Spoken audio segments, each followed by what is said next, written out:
Okay. It's like if people come in. 7 so far.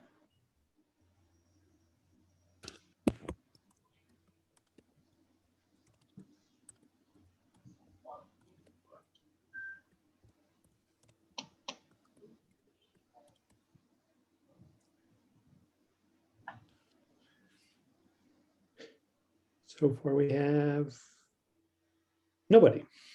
Oh, wait, attendees. We have attendees. We have 8 attendees. Okay. We can wait a couple minutes. It's up to I'm you. just going to wait to 7:02. I generally give it 2 minutes. Okay.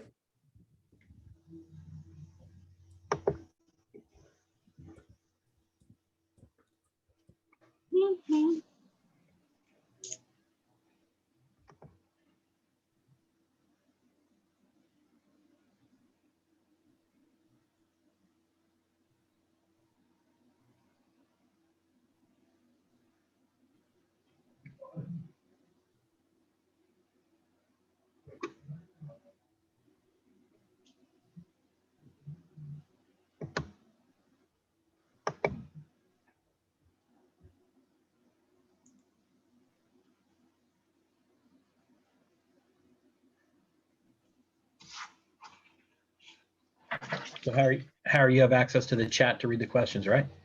Yes. Okay.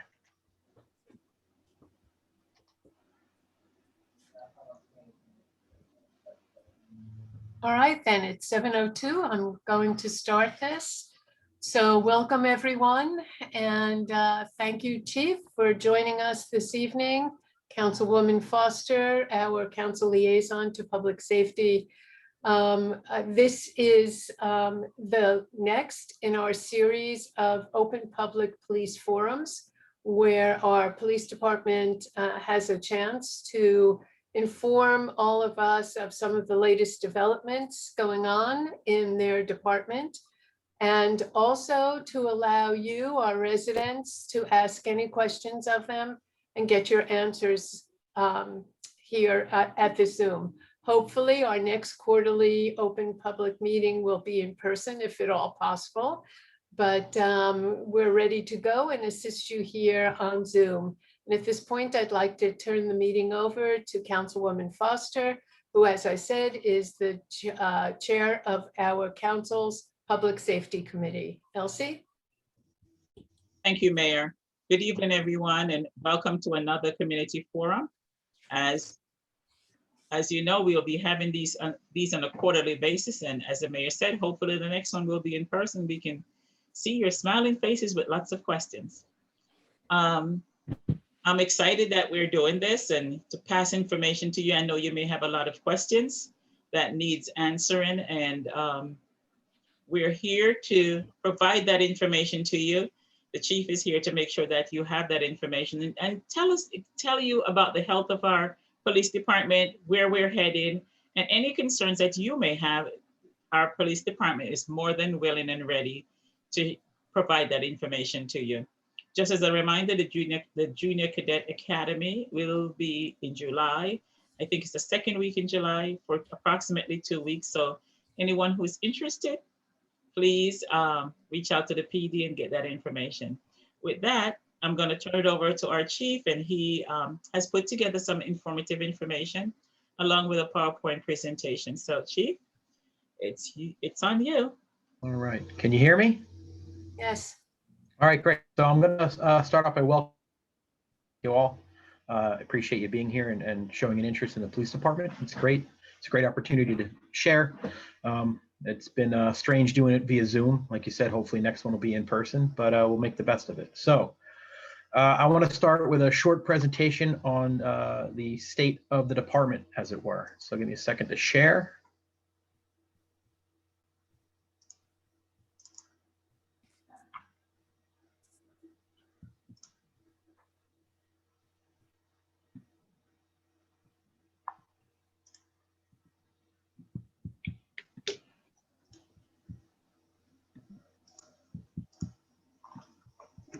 Okay. Oh, I was at the end. There we go. All right. Of our department. Three notable things that are happening. First, the Junior Police Academy, which Councilman Foster talked about already. It's July 12th through the 16th from 8 a.m. to 4 p.m. every day. It's only 1 week. Anybody from 5th grade through high school is eligible. And last time I talked to Officer O'Mara, our community affairs officer who's heading this program, it's rapidly filling up and he believes there's still a few spots left. So if you have a child who's interested in doing this, hurry up, contact us and get their names in, get them registered, and they can participate. I know they have a lot of fun and educational things planned for the kids for that week. It's a good time. 2 new assignments in the police department. We've created a traffic and pedestrian safety unit. It's headed up by Sergeant David Soden under the command of Lieutenant Sachow. His job is basically to handle any traffic, parking, pedestrian, bicycling questions, issues that arise and address it. He also will be handling fireworks plans, any road closures, things of that nature. So if you have any questions, concerns, or complaints about traffic, contact us and Sergeant Soden will get back to you. We also added another detective to our detective bureau, Officer Adalberto Pacheco. He's been with us for about 3 years now. He came to us from Rutgers PD. He's a Perth Amboy native. He's a great road cop, and he's going to get a chance to see what it's about to be a detective, which is great. He's doing great work in there so far. New program we're doing. It's a safe space program. Officer Caitlin Dean, another new officer, brought this to my attention, and I thought it was great, and I wanted to implement it quickly. You might be seeing these stickers already out there.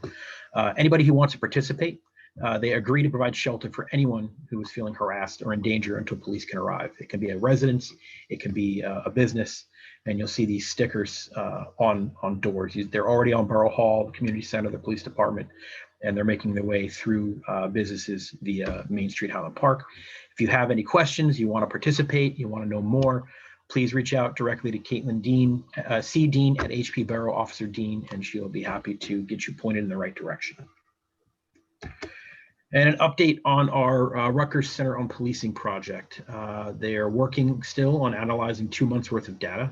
They're designing methods to take the data that we have and spit out useful data. There's a list of the fields there that are going to be analyzed for data fields. We don't have an ETA for a final report. Their best guess last time we spoke to them earlier this week was at least 6 months, but that can change. Right now we are crunching hours officers worked each month we went through it and compiling that data to assign that data to the car stop data. So Captain Corbello is in constant contact with them. They talk once or twice a week as we try to figure out and update our data fields and what we have going on with that. Quick rundown of stats for the second quarter. We did 4,121 calls for service in the second quarter. We've had 0 uses of force in the second quarter. 462 motor vehicle stops, 23 total arrests. Bias incidents, we've had 1 in the second quarter, 0 in the first quarter, and I'm going to come back to that in a second. And burglaries, second quarter, 1 to a structure, building or business, and 4 to vehicles. So please lock your doors. What I want to say about the bias incidents is I have another PowerPoint next, short PowerPoint on bias incidents and why it's important to report them. We have 1 bias incident that's been officially reported to us. We've heard anecdotal evidence from people who didn't want to report it or heard it 3rd or 4th or 5th hand, and it might have happened, it could have happened someplace else, but way after it happened. I can guarantee there's been more actual bias incidents that have occurred, but we've only had 1 reported to us in our second quarter, and we need to do better than that. And a quick presentation next on that.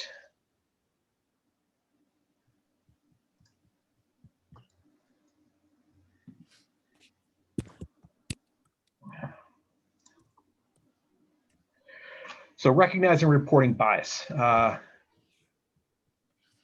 Dave D'Amico is the chief investigator for the Middlesex County Correction Center. And he is our bias crime officers. He's the head of the Bias Crime Officers Association. And he and I put this together over the last few days, just to kind of give the public an idea of what bias crime is and why it's important to report it. So bias crimes don't happen in a vacuum, and there's no place that is immune to these instances. It starts with ignorance, and you can look at this chart here and you can see how it goes from somebody who just doesn't know something about someone all the way to being emboldened to acts of violence. Usually around the physical attacks exclusion area is where we get our initial bias incidents that happen to people when the person with the bias finally gets the courage or the anger or whatever they need to do to actually act on their feelings. And that's the stage that we can get involved. But if we can look at these instances when they happen at that stage and we can contact the people doing these things, then we can bring them back down to their ignorance and fix that. So hate crimes terrorize entire communities. It's not just one person. If you're the victim of a hate crime, it's not just you. It's you and the entire community of people that is being biased against. You're just the person that this individual is taking it out on. So if a bias incident happens, remember, it's not just about you. It's about you and all of the people that are part of you. Your religion, your race, your creed, your sexual identity, all of those things. It's not just you. So it's important. If you don't feel like it's important for you to report it, it's important for everybody else in your community. So how do you recognize bias incidents? So there's two things. There's bias incidents and bias crime. A bias incident is any non-criminal act that is motivated by one of the 9 protected by a hatred or bias or bigotry for one of the 9 protected classes in New Jersey, which are listed here. And this will be posted on our website. So if you miss it now, it'll be posted so you can look at it later and review it at your own pace. This is things like name calling, offensive language or gestures, things that aren't technically illegal against the law or criminal, but they're uncomfortable, they're off-putting, they're intimidating. So that's a bias incident, and we need to know about these as well. These will not end in arrest. These will not end in police action other than documenting it. And if we can identify the person, talking to them and giving them a warning and trying to get them to stop that behavior going forward. The second is a bias crime. Crime is any criminal act that is either committed, attempted to be committed, conspired, threatened. As long as it's motivated by bias, anybody can be harassed. But if you're harassed because of one of you belong to one of these 9 protected classes, then the harassment takes a second level to being a bias crime, bias intimidation, terroristic threats, weapons offenses.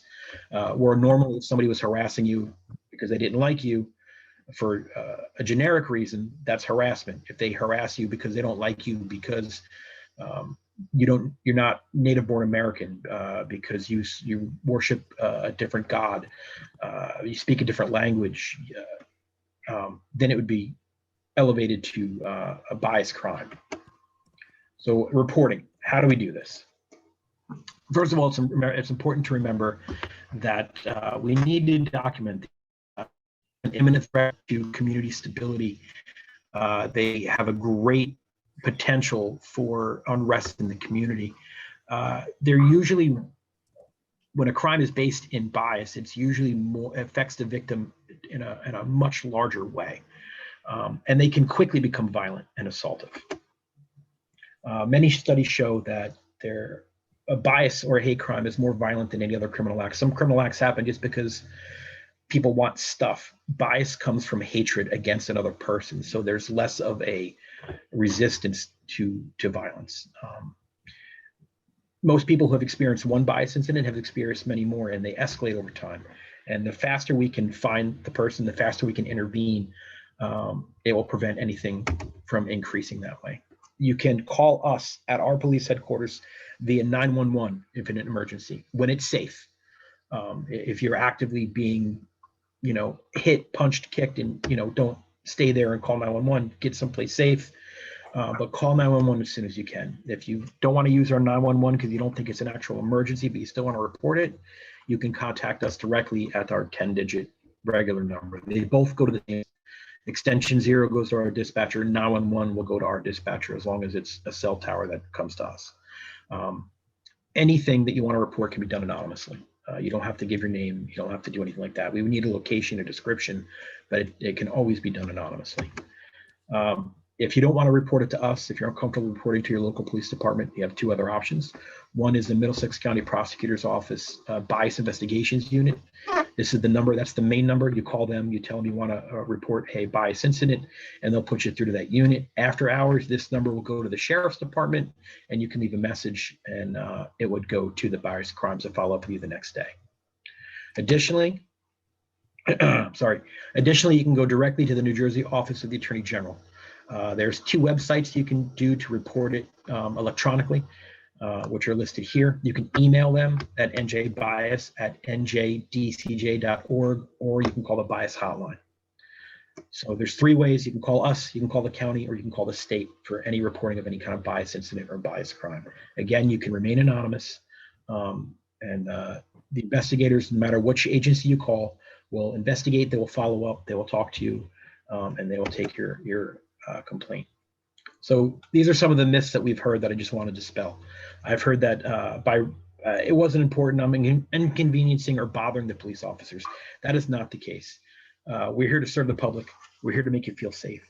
Investigating bias incident is not an inconvenience, it's our job.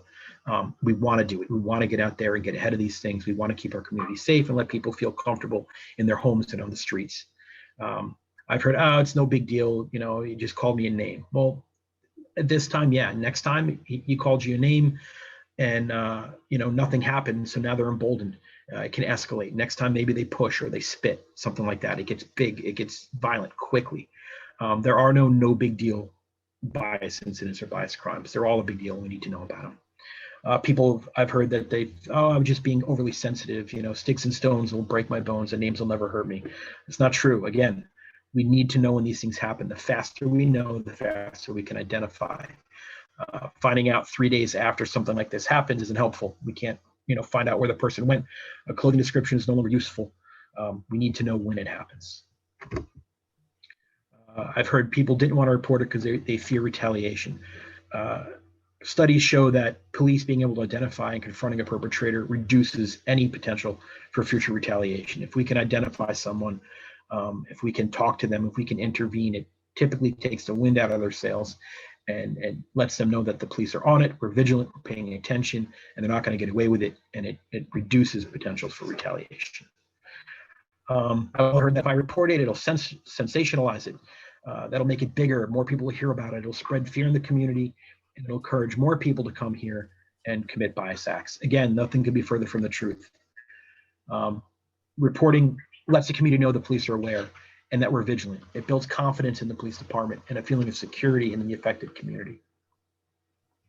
It lets potential perpetrators know that police are aware, that we're on it, that we're investigating it, we're involved, and the community won't tolerate these acts. A unified front from the community and the police together will usually make people who are feeling the need to commit these acts second guess themselves and think about it before they continue. Here's some resources. You can go to the Borough of Highland Park webpage, hpborough.com, under departments, public safety, police, information resources. There's some information about bias crimes, what to do, how to do it. There's some forms that are in English, 2 different Chinese dialects, and in Spanish. You can also go to the Middlesex County Prosecutor's Office website or the Office of the New Jersey Attorney General. They're all listed there. And again, this information will all be in the PowerPoint, which will be posted to the borough website for future if you need to reflect on it. So this is me. That's my office. If you ever need to contact me, I know I've given this out before, but I'll keep doing it. And this is David D'Amico. He's the chief investigator at the Middlesex County Department of Corrections. He is also the head for the Middlesex County bias crimes investigators. So he's another great resource, and he told me to give out his email and his office number if you want to reach out to him if you have any questions, concerns, or anything like that. And that is it. So let's get out of this.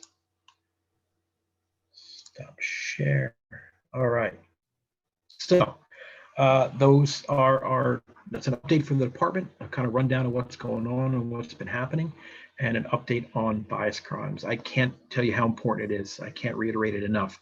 Please, if you're the victim of a bias incident or bias crime, please call us as soon as safely possible to do so. It's the best way for us to be able to help you. It's the best way for us to be able to put a face to a name to a person who's committing these acts and make sure that they stop. So that's very important, and we need to do it. So we put out with the notice for the meeting any requests for questions ahead of time. We received one, Harry, right? Yes. Okay. So We'll we'll read start you that there, question. and then we'll open it up to if anybody, any other participants have any questions. So go ahead, Harry. Sure. The question we received in advance: how does the Highland Park Police Department handle calls about a person having a mental health issue? Harry, can you read it one more time? Was that? Can you read it one more time? Sure. The question was, how does the Highland Park Police Department handle calls about a person having a mental health issue?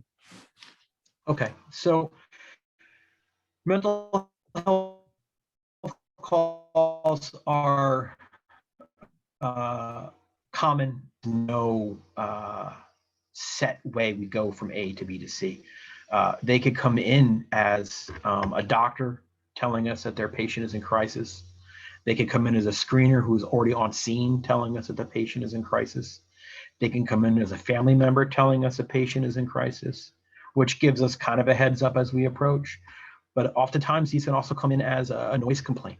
You know, it's somebody screaming and yelling and we get there and they're in crisis, or a neighbor dispute and it turns out to be somebody's in crisis. So what the officers do is to keep a couple things in mind all the time. The first thing is the safety of everybody involved, the residents, the person in crisis, any bystanders, and the officers themselves. That's, you know, safety is the baseline. From there, it's the goal of getting this person the help that they need. If criminal acts have been committed at the time, we'll address that later. But the primary goal right now is to mitigate their crisis to the best of our ability to get them to the hospital where they can get treatment and seen by a professional screener or mental health professional as fast as possible. There are times when we'll be on scene and we'll call a mental health professional to us. Usually it's a doctor or screener from APS over at Rutgers. A couple times we have used, even recently, our local Highland Park social worker has come out on calls with us to help us with a couple different things, which has been very, very helpful. So keeping the safety and the health of the person in crisis in mind is paramount, and our officers will use all the de-escalation techniques, all the investigation calming techniques that we've learned to go forward and sort that out. They all start different. They all have a different series of events to get to, and they all end in a different way up to when we get them help at the hospital or through a doctor or a screener on the phone or something like that. I hope that answers your question. It's a really big topic. I could do 2 hours just on crisis response and how we handle things, but that's kind of the quick and dirty of it. So, all right. So that was our question in advance. Okay. We now have 11 attendees, and I'm going to invite you to raise your hand, and then I will unmute you, and you can ask a question. So if you have a question for the... So Harry, you may want to explain how you can raise your hand either from a phone or from this application. The phone, I'm not so sure about. On Zoom, you should I have the think you capability. press Star 9. nine. Star 9. Star 9. Okay. On Zoom, you should be able to find the the setting by your name in the attendees list, or on the navigation bar underneath. Right. There's a raise hand feature. So Thank you. I'm going to give it another minute.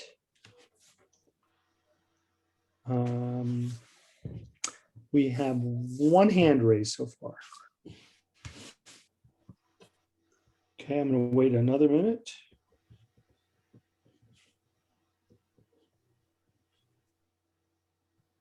Okay. You should just go ahead and ask, Yes. allow the I'm first gonna- question. I'm Alex. I've unmuted you, and you should be able to talk. We'll Okay. need them to state their name and address first. Okay, I will need you to state your name and address, and I think you need to unmute yourself as Yeah. well. I've given you the capability. Okay, You're good. okay. My name is Joan Dobrowolski, 315 Grant Avenue. How often are patrols made through the town? You know, where you actually see police cars coming down the street? Because we rarely see that on Grant Avenue. I have two daughters living in two different towns. We can sit on their porch and we'll see police cars going by, waving hi. We just don't see it here. Right. So at any given time, we can have up to 5 officers on patrol in town. During their patrol duties, they have their jobs are to stop cars, to answer calls, to do selective enforcements, throughout town, directed patrols if there's a particular trouble spot, and they pick and choose the streets that they drive on as they circle. There's no set schedule. There's no set route that the officers take. They just kind of drive around the town and see what's going on. They typically tend to areas where there's more traffic, so that they can do some traffic enforcement. They typically end in areas where there's more people congregated, the downtown areas, sometimes the parks when there's something big going on, things like that. It's a 1.5 square town. We have up to 5 officers, a minimum of 2. Sometimes there's only 2 officers that are actually working. I will make a note that they're missed in your neighborhood and you'd like to see them more often. And I'm sure they'd be happy to drive by and smile and wave. We see them with public service. Yeah. Yeah. That's Well, one yeah, of that's our officers. Yeah. that's a big job that's going on. Mhm. There's a lot of work there. We have sometimes more officers out there keeping people from falling in a hole in the street than actually doing patrol. But they're still there, and even when they're doing that, they're still working as Highland Park police officers, keeping the community safe. But yeah, I'll make a note. I'll have them drive around more in that section of the town, that neighborhood, and when you see them, smile and wave. We will. Thank you for your question. You're welcome. Chief, could you explain about the person just said that they see a lot more officers when there's construction work. Could you please explain that they are actually not working for us, what their jobs are at that time?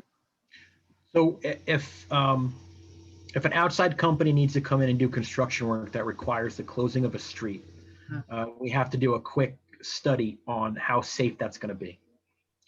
Sometimes the company can use personnel called flagmen or flag people, which have stop and go signs on either end, and they can let one lane of traffic go.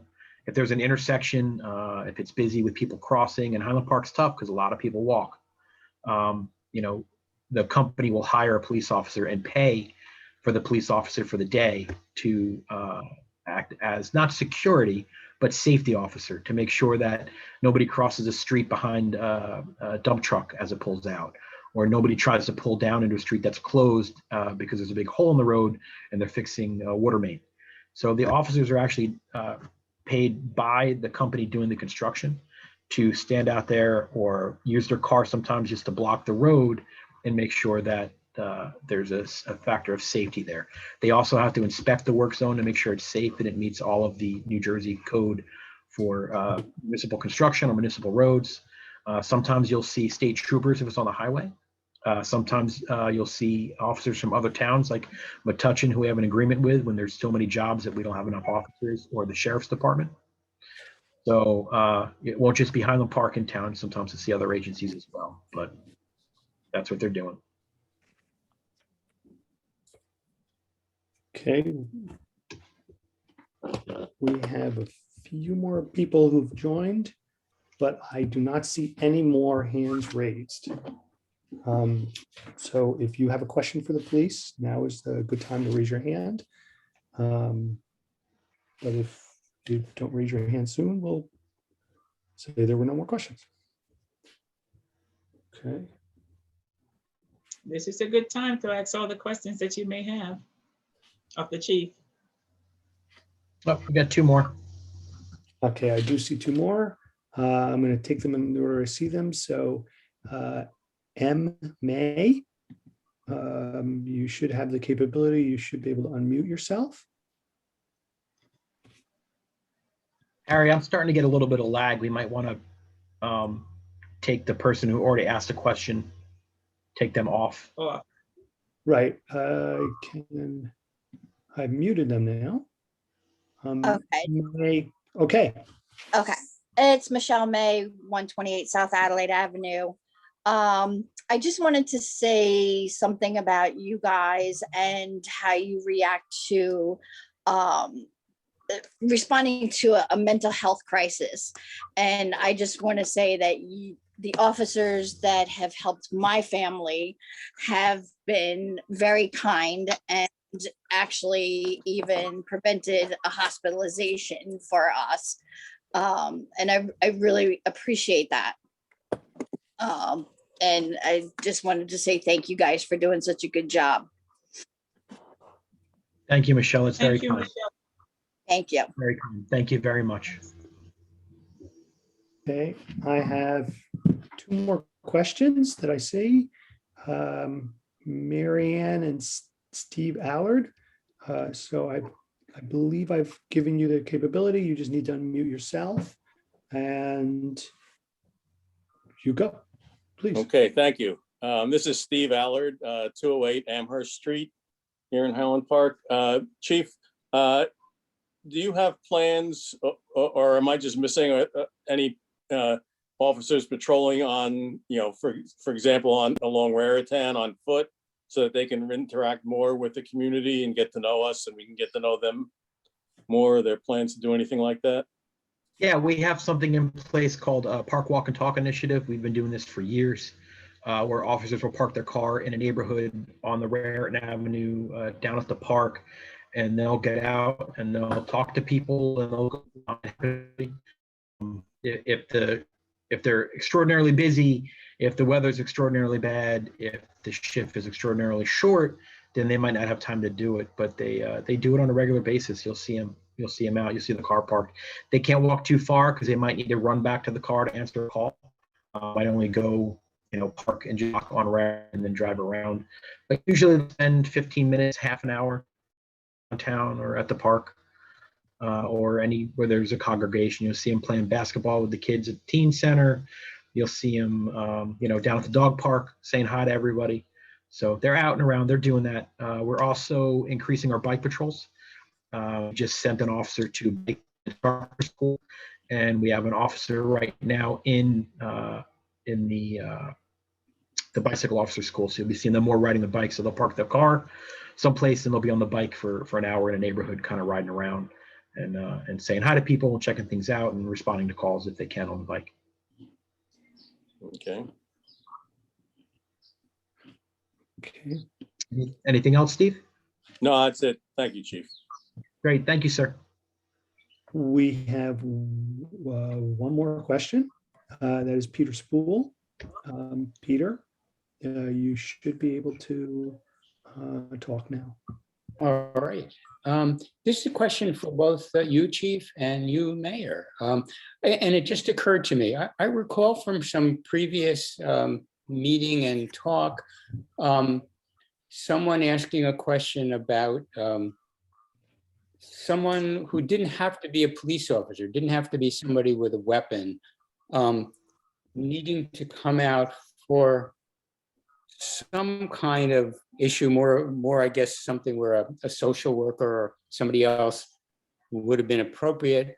But you, Chief, said that there was nobody available, that you tried to make the call, or the dispatcher tried to make the call, and there wasn't anybody available. So I wonder for both of you, what more might be done for the longer term in the future to try to provide more resources of that type should such a situation happen again, and it's probably likely to happen again. Is there resource sharing with some other community possible, money in the budget to provide somebody on standby for situations like that? What kinds of solutions would you propose? So Peter, I think what you're referring to was, it may have been the last open public meeting or at some other point, we talked a little bit about the relationship we have with the Rutgers Behavioral Clinic. I can't remember the exact name of the group. UBC and EPS. Yes, thank you. And in fact, what was happening was there has been such a sharp increase in persons needing mental assistance with these events, EDPs, emotionally disturbed persons, and the Rutgers facility was serving many municipalities in Middlesex County. And so they were really running out of people to service all of the different communities at the same time. They also mentioned to me that they had a cutback in their budget from Middlesex County, which forced them to reduce the number of hours for their professionals. And I know that we have a new prosecutor in Middlesex County. And on the very first week that she was here, the chief invited her to our offices.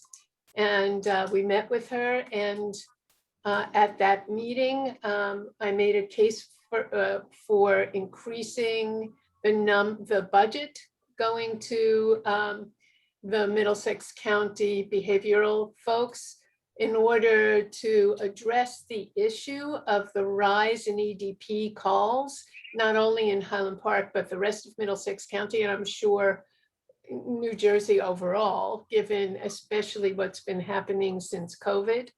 Sure. And she has taken this on. And Chief, you may want to speak more to what she has said about mental health and how she wants to move things forward to address some of this for Peter. So the AG's office put out a requirement for every county to have not a roundtable, but a working group to address mental health issues, especially through COVID as they go on the rise. So the county has this group that's comprised of people from around the county. It's headed by the prosecutor, and their job is to come up with some solutions similar to solve some of the problems that you mentioned. We don't often have a problem where we can't get a screener, at least on the phone, from APS or UBHC.